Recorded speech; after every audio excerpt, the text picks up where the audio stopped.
위치.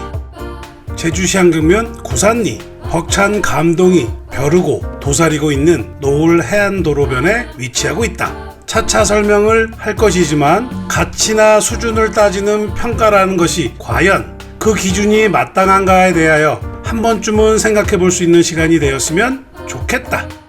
지목 및 면적. 우리 땅의 지목은 면적은 1794제곱미터 543평이다.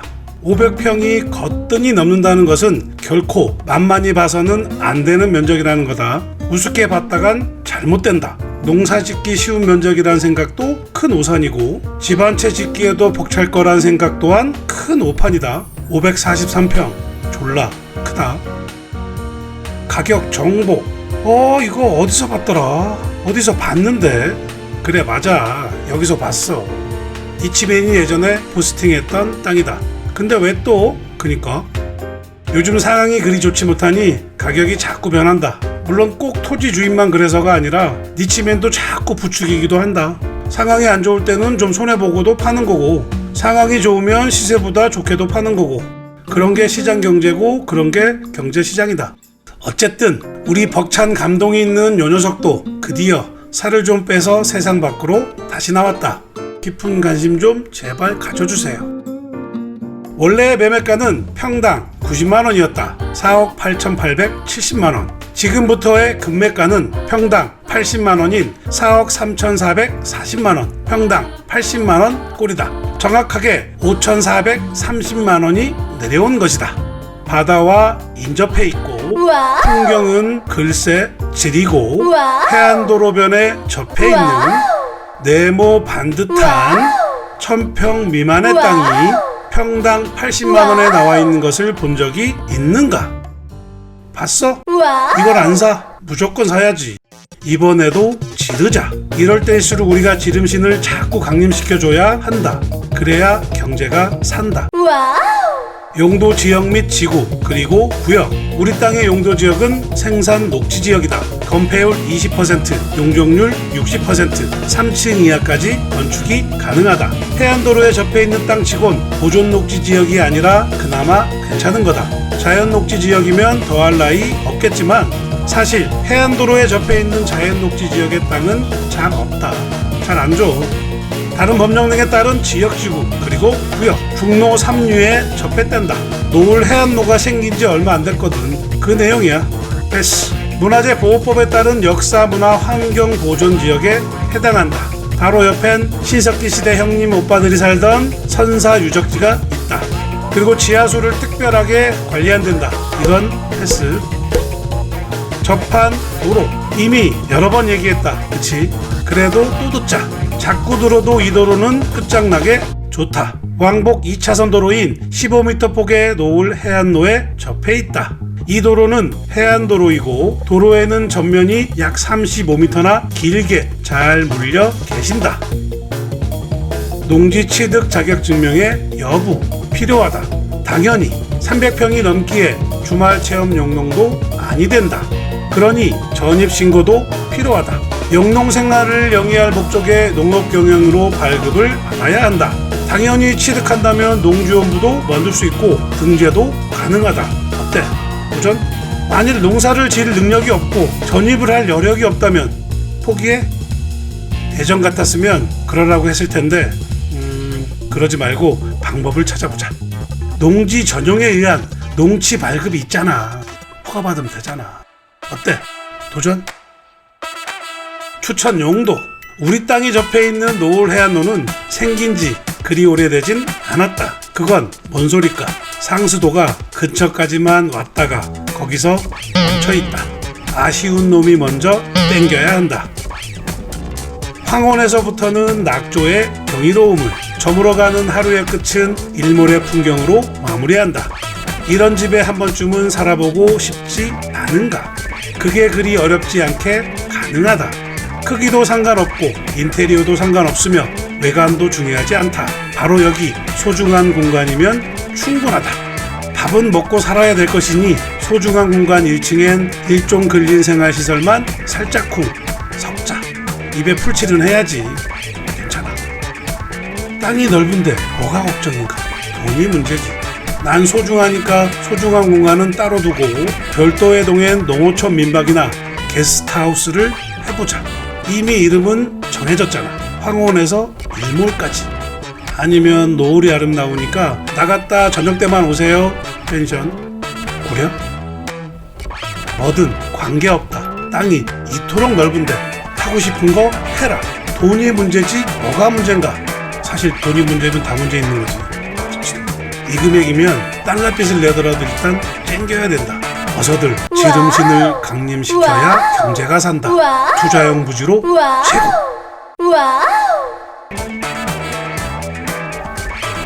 토지의 생긴 모양은 저렇게 잘생겼다.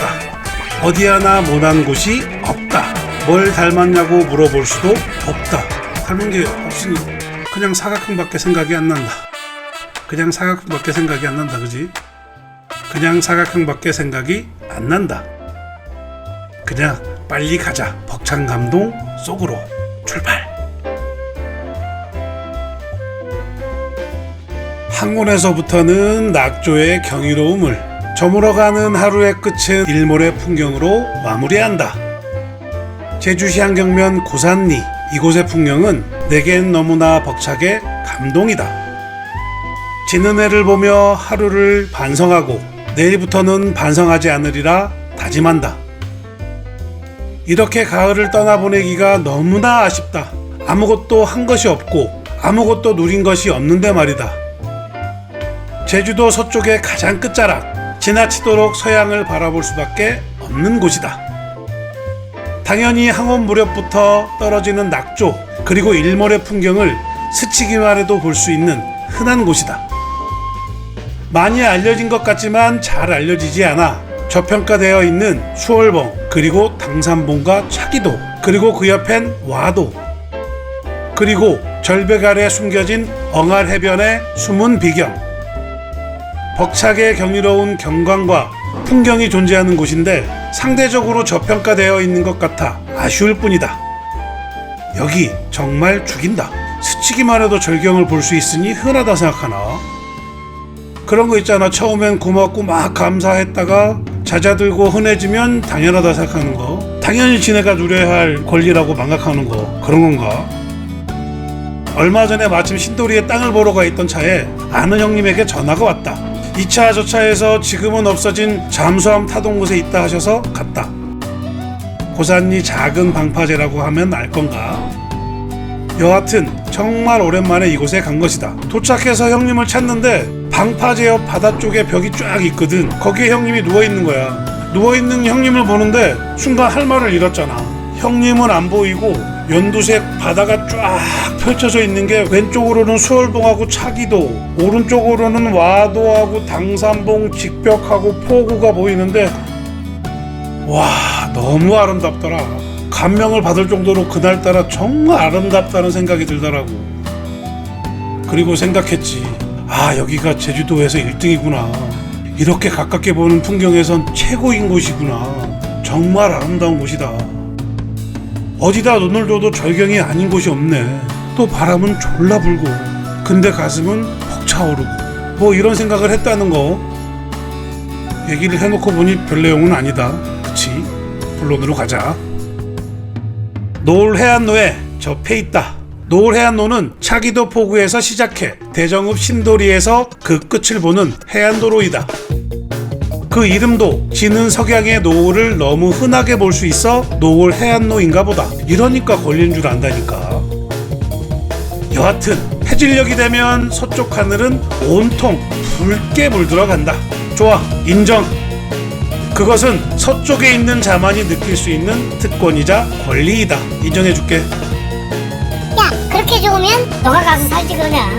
네 시면도 자주 가고 싶지만 좀 멀다.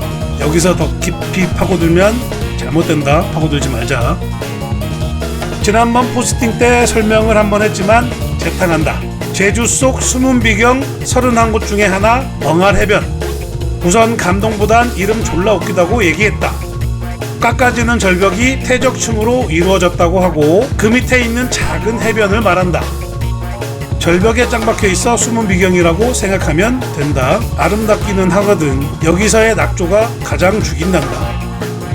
그래서 유네스코에서 등재한 세계 지질공원으로 본래 12코스에도 해당이 된다. 이것도 얘기해놓고 보니까 별 내용이 아니다. 그치? 우리 땅이 바로 엉할 해변과 마주보고 있거든. 그렇게 둘이 친해 보여. 오래전부터 알고 지내온 버시래. 그러고 보니 노을 해안로에서 가장 상징적인 곳에 있다. 딱 중간, 수월봉과 당산봉의 중간, 두 오름 사이 노을 해안로의 중간. 엉할 해변과 마주보고 있고 바로 옆에는 선사 유적지. 위치 재치있게 교묘했네. 좋네. 지난번 포스팅 때 밝히지 못한 것이 하나 있다. 이게 제일 찜찜했다. 마치 코 골린 것처럼. 바다와 정확하게 딱 120m가 떨어져 있다. 엉할 해변은 절벽 밑에 있으니 안 보인다 쳐도 당연히 시원한 바다 경관을 기대하고 우리 땅을 가보았을 것이다. 그리고 속으로 짜증을 냈겠지. 2층이나 돼야 시원하게 보이잖아. 당산봉 방향인 북쪽으로는 그냥 서서도 살짝 바다가 보이긴 한다. 근데 사람 심리가 바닷가 바로 앞에 있으니 그렇게 생각을 안 하게 되더라고. 시원하게 보일 거라고 생각을 하더라고. 여기서 한번 볼까? 왜 그런지. 선사 유적지를 지나며 이렇게 엉할 해변 쪽을 감싸고 커브를 틀면서부터는 살짝 내리막 지형을 이룬다. 휘어지며 내리막으로 내려가니까 시원하게 안 보였던 것이다. 지금 이렇게. 근데 사실 풍경을 감상하며 이동하는 해안도로는 일자형 도로보단 이렇게 꾸불꾸불한 도로가 더 매력적인 것이다. 살짝 내려가는 지형의 해안도로를 만들다 보니 당연히 도로의 레벨은 인근의 낮은 땅보단 높게 포장이 될 수밖에 없었을 것이고, 그러다 보니 상대적으로 도로보다 꺼지게 되었을 것이다. 우리 땅은 이런저런 요인으로 인해 바로 앞 바다가 보이는 게 아니라 우측에 차기도 쪽 먼 바다 경관만 보인다. 오케이? 속이 다 후련하다. 이거 다 말하니까. 근데 이게 문제가 되나? 굳이 딴지를 걸고 단점을 만들려고 해서 그렇지 도로보다 약 1.5m 정도 낮은 건 띄우면 되잖아. 도로에서 50cm까지는 합법적으로 신고 후에 띄울 수도 있잖아.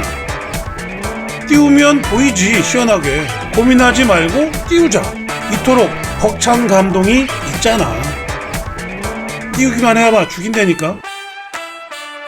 기반 시설에 대해 알아보자. 전기는 인근까지 와있다. 신청할 경우 비용 발생은 크게 없으니 오케이.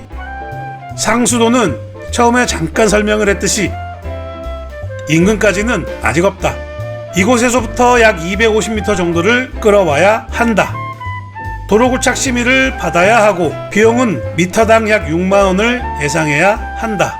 그럼 깔끔하게 1,500만원. 이럴 때 우린 항상 두 가지 선택만 할 수 있다. 아쉬운 놈이 먼저 하거나 기다렸다가 빨대를 꽂거나. 물론 맞다. 아쉬운 내가 하게 되면 다른 이들이 빨대를 꽂을 거다. 그게 너무 속이 상해서 도저히 참을 수가 없을 것 같으면 절대 꼭 참고 견뎌라. 그러다 보면 언젠가 지구를 지키는 슈퍼히어로 빨대맨이 될 수 있을 것이다. 빨대맨 재미없지? 미안. 오폐수관은 아직 없다. 인근 어디에도 없다. 이곳은 자체 정화조를 붓고 건축허가를 받을 수 있는 읍면리 지역에 해당한다. 상수도만 끌어오면 건축허가 받는 데는 지장이 없다. 이제 한 가지만 남는다. 내가 아쉬울 것인가 아니면 꾹 참을 것인가. 내가 아쉬워 먼저 했으면 쿨한 척하면 되고, 인내의 시간을 감내했다면 슈퍼히어로 빨대맨이 되는 거지 뭐. 어쨌든 최종 결정권자는 나다. 현명하게 판단하자. 불현듯 스치는 생각. 구석기 시대부터 신석기 시대까지 사람들이 살던 선사유적지. 스치기만 해도 절경인 이곳에서 살았다면 신석기 시대에도 풍경 좋은 곳을 선호했다는 것. 고로 조망권은 선사시대 때도 존재를 했었다. 어쩌면 프리미엄도 존재했을지도 모른다. 피 주고 사고 피 받고 팔기도 하고. 좋네. 아무것도 누리지 못하고 아무것도 하지 못해 가을을 떠나보내기가 너무 아쉬운 사람이 있다면 제주도로 오라. 니치맨이 싱숭생숭한 마음의 불을 질러준다. 파이어! 황혼 무렵부터 같이 떨어지는 낙조와 일몰의 풍경을 보며 같이 반성하자.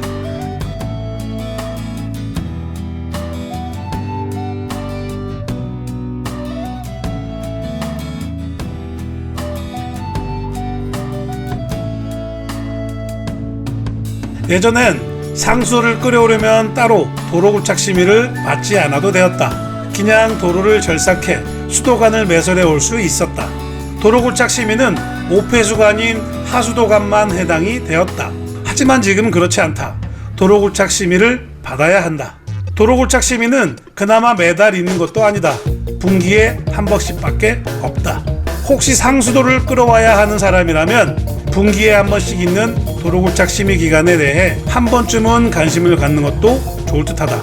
1월달에 써야 되는데 4월달에 하면 잘못되니까 미리 알아두자. 우리 땅 옆엔 고산리 선사 유적지가 있다. 바로 옆에 관광 유적지가 있다는 것은 그리 나쁠 일은 아니다. 다만 조금 귀찮은 일은 있다. 문화재 경관 심의가 바로 그것이다. 건축 허가 전에 먼저 경관 심의를 받아야만 한다. 내용을 깊이 알려고 들면 머리만 복잡해진다. 간략하게 설명을 하자면 이렇다. 이런 건축물이 들어와서 문화재 경관에 안 좋은 영향을 미칠 것인가 아닐 것인가를 심의를 하는 것이다. 물론 전문 지식을 두루 갖춘 전문 인력이 심의를 하는 것이므로 공정성에 대한 의문점은 투명할 것이다. 그러나 대부분 지붕이 없는 슬라브 건물은 아니 되더라. 꼭 지붕을 씌워야 하며 기와를 올려야 하더라.